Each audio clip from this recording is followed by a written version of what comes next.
అలాగే పవన్ కళ్యాణ్ గారు ఎవరైనా ఆడబిడ్డ మీద చేయేస్తే తాట తీస్తాననేసి డైలాగ్స్ చెప్తూ ఉంటారు. మరి ఇన్ని సంఘటనలు జరుగుతూ ఉంటే మీరు ఎందుకు చర్యలు తీసుకోవట్లేదు పవన్ కళ్యాణ్ గారు అని నేను అడుగుతూ ఉన్నాను.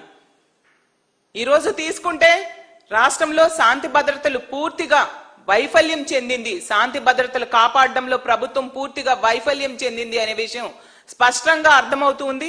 ఇప్పటికైనా కళ్ళు తెరిచి ప్రభుత్వం శాంతి భద్రతల మీద, మహిళల్ని చిన్నారుల్ని కాపాడడం మీద దృష్టి పెట్టాలి. ఇన్ని జరుగుతున్నాయి, చాలా సంఘటనల కారణం మద్యం. ఈవెన్ ఈ మదనపల్లి సంఘటన కూడా ముఖ్యమైన కారణం మద్యం.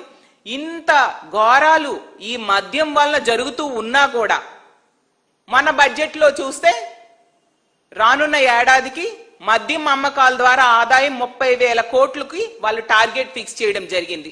అంటే మహిళల మాన ప్రాణాలతో ఆటలాడుకుంటున్నారు. మహిళల భద్రతతో వీళ్ళు ఆటలాడుకొని మద్యం ఏరులై పారించి తాగించడానికి ప్రభుత్వం సిద్ధమైపోయింది.